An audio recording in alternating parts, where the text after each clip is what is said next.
Hi there everyone, we've got a real treat for you today here at the Royal Society. Have a look at this. We've got instruments, we have wooden boxes, we have other boxes.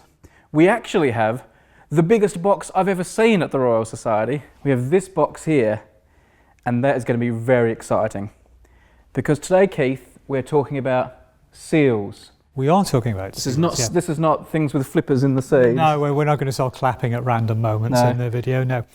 This is seals as art objects, but also legal objects too. Okay, now I think the best place to start before we have a look at various seals here is to open this big box, because that's what everyone wants to see. And this has got the grandfather of all seals in it, so let's have a look. So this is one of the Royal Society's royal charters. So the king at the time, Charles II, the founder and patron of the Royal Society, okay, he over a short space of time had written these 3 important charters. This is part 2 of the trilogy. Yeah, he didn't write them personally, he was the king. He had people to do that kind of thing. He did. So this is a huge vellum document. Originally it would have been in its own box, probably stored rolled. So this is not paper, people, this is vellum. This is vellum.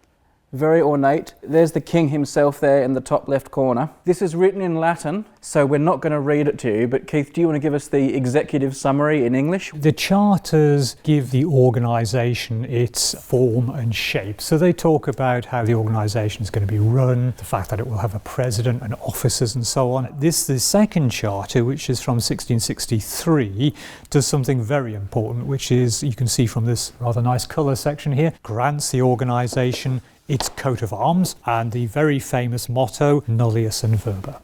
Which means?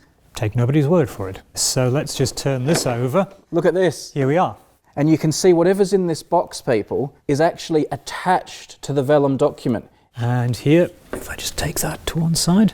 Look at that. Now, wax seals like this tend to get damaged very easily. Very often you'll find specimens repaired, and you can see that half of that has been repaired there. But here you've got the king on his throne. So this would have been a big hunk of hot wax, and they would have had this mother of a stamp come down, and bang. And that means the king has given this the okay.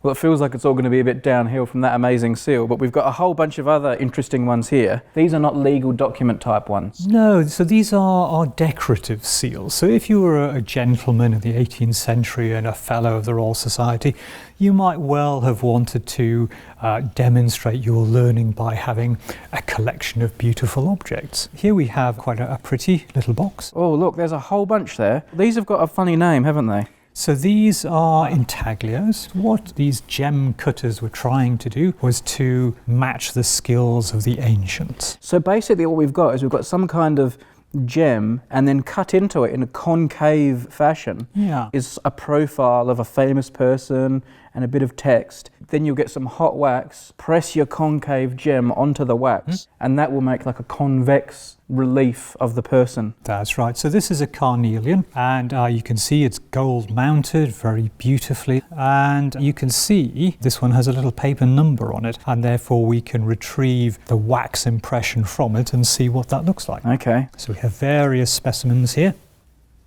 and there it is. So this is Aristides. So here's the original here, and then here is the imprint it makes. Do we know who collected these, like how they came to be here at the Royal Society? Well, we don't. There's not a record of it, and that's interesting in itself. Somewhere buried away in our journal books, there's a record of the donation. We haven't found it yet, though, so I'd very much like to know who gave these items to the Royal Society. But clearly, because of the numbering, they seem to be part of a very much larger set. Let's up the ante a little bit here though, because we have another intaglio and a wax pressing. So this is someone you will certainly recognise, Brady, on this very, very heavy gold seal ring. You can see it is a concave Isaac Newton. It is indeed, yes. Okay. In just the same way that these great Greeks and Romans were commemorated, Newton is now, by the 19th century, a famous character, and you would like to have him memorialised like this. So here we have the seal impression. There's Isaac Newton there. And there's a little legend attached to this because this is from the Turner family, the great Newton collectors who lived at Woolsthorpe Manor. So people who've watched previous Objectivity videos might remember Turner. He was like the ultimate Newton fanboy. And he actually commissioned this particular one. So we like opening boxes, Brady, don't we? So here we go. Let's have a look at what this one is. Go for it, Brady. Let me open that. Anyone who collects old Singer sewing machines might think they know what this is, but it's not a Singer sewing machine. So this is a 19th century seal, and here it's steel rather than these rather nice semi-precious stones. And you would put a document underneath there, punch the handle down, and it would produce an embossed seal on a piece of paper. This is for the management committee for the Kew Observatory. So any official document they wanted to put out would have that seal on it. Why has it got padlocks, Keith? So only the officially designated members of the committee would be able to use it. It was that big a deal. It was that important. It was that big a deal, yeah. Let me show you something else.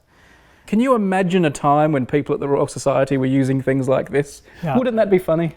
Yeah, right now, in fact, Brady, it's still used. I am holding the official seal of the current Royal Society. We're quite lucky to have it. Did you steal it from the boss's office? I kind of did, yes. All right. So the currently in force charters and statutes are listed in the yearbook. And it says here that the Executive Director shall ensure the safe custody of the Common Seal. In safe custody at the moment, I think. Yes, it doesn't get safer than being with Keith. And then the second rule is every instrument to which the Common Seal is affixed, so every instrument to which it gets the stamp, shall be signed by 2 persons approved by council for that purpose. So it has to have 2 signatures as well. And details of all instruments thus sealed shall be reported to council at its next meeting. But we decided that a blank piece of paper is not an instrument because there's no writing on it. There's nothing on it? Nope. So we thought we could maybe quickly, just for you, we'll show you what it looks like when this gets used. So in goes the piece of paper. And then I'm going to pull the handle down here. Let's see how it's come out.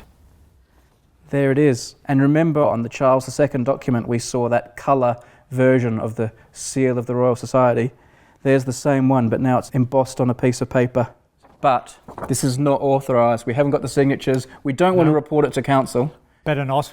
So I'm afraid we're going to have to destroy this one. If only you'd thought to write your fellowship application on that after you'd sealed it, Brady.